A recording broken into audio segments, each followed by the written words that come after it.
mu district ye Wakiso.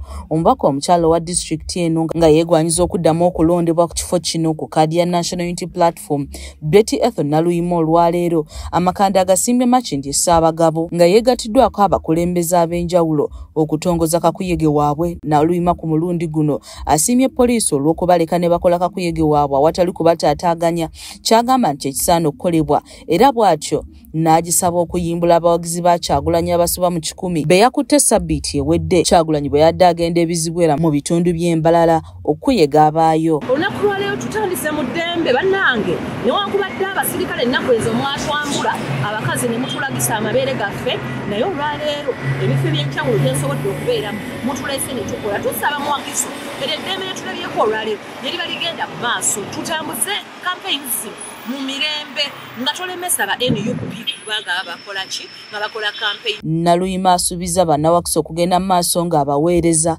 kuba bye baamutuma mu Parliament ekisanja kino kiggwako abituusize era n'abasaba okwongera okumuwa omukisa akole ku ebyo ebitannaggwa ng'enguudo n'ebirala nga bw'alambulula. Mutulabyeko nga tubakiikirira, mulabye ng'omuntu gwe mwaweza mu Parliament asobola okwogera, asobola okubaako ensonga z'asaka.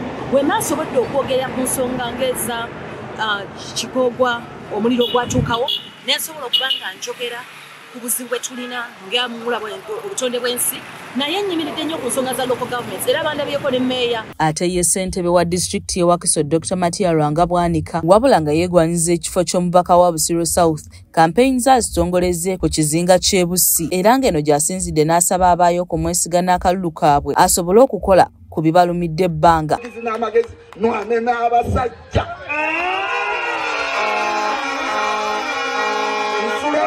Kwendera mumpa obuyinza amaanyi n'obusobozi mwane n'abaki. Ono anokodde ebyakoledde district ye Wakiso ekiseera ky'amaze nga ssentebe omuli okutondawo town councils ez'enjawulo munisipaali ng'agamba nti kyasigaza kugenda mu Parliament kulwanagana na buweereza abuze mu bitundu byennyini gy'azaalwa. Sijja biddamu naye kansooka embalaga y'ebintu nga 3 byokka ate nga bikulu nnyo. Masanga constituency eno ngeri tuyitayo Ssaabaddu Katabi Gombolola n'engifuula town council.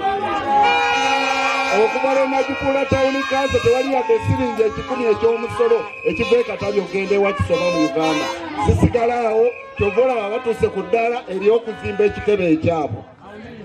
N'enzitawana gye twayitanga Sisa Musaale n'engifuula Kajansi town council. Dr. Wanika awerekeddwako minisita wa Kabaka eyawummula ow'abavubuka n'emizannyo Henry Ssekabembe naye abeena abasabye okulonda abantu abamanyi ebibaluma kuba be bajja okusobola okubateeseza n'okubaweereza obulungi. Ng'abantu bali mu strike, bali mu kwekalakaasa.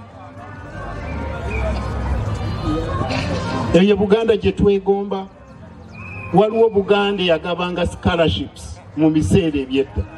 Njagala mbabuuze abaana bammwe abalina first class degrees balazeewa balagawa beeyongerawo. Mirwaki mmwe ng'abantu abasinga ogenda kunyonyo olwaleero bazzukulu bannambi nga be basinga kunyonyi nti bagenda Dubai, Qatar nga n'endagaano ze bagenderako ne gavumenti ebalemye okuzizimba. Eyeegwanyiza ekifo kya meeya we Wakiso Town Council Kalyowa Nasi olukuŋŋaana lwe olusoose lubadde mu kibangirizi kitawuluzi ky'ekisimbiri wabula ng'ono okutuukayo atambulidde mu luseregende lw'emmotoka ng'awerekerwako ababooda ababadde bakola obukolomooni obw'enjawulo nga tannaba kutuuka waakubye lukuŋŋaana. Batalaza ebitundu byonna ebya Wakiso okuli Kavumba, Konna, Kasengejje n'ebirala ng'obwedda yonna gy'ayita awuubira ku bawagizi be olwo ne bafa essanyu. Mu kwogera kwe Nasiifu ategeezezza nti embeera y'omuntu wa wansi agimanyi bulungi kuba gye yakuliramu era bw'atyo n'ategeeza nti alina ebyetaagisa okuweereza abantu mu town council eno. Okutwala omukisa guno okugumya baana Wakiso bonna bano bankolera ku makubo bandi mu butale. Nze nakula nsiika chapati, nakula nsiika mandaazi, nakula nkuba buloka. Mama wange okumperera yali asiika kabalagala. Kale mmanyi omuntu ali ku makubo kiki kyayitamu okulaba ng'abeezaawo famire. Bakakasa Wakiso tesobola kukula nga teri mu bantu mwenna mugenda kusigala nga mukolera mu Wakiso ate mu ddembe. Ayongeddeko nga bw'agenda okutandikirawo singa anaabawangudde akalulu omuli okutereeza enguudo embi eziri mu town council eno z'agamba nti zirimu empompogoma ng'ezigenda ewa Walumbe Ttanda. N'abakulembeze ab'enjawulo abeegasse ku Nasiifu mu kutongoza kakuyege we boogedde kye baagala Mmeeya Nasiifu okukolera town council omuli okutonderawo abavubuka emirimu n'ekifo ewayibwa kasasiro wamu n'ebirala. Kitusoomooza mu Uganda yonna ne Wakiso yonna kwe kubeera nga abavubuka olwaleero benjagala okukiikirira babadde ensonga zaabwe tezikolebwako.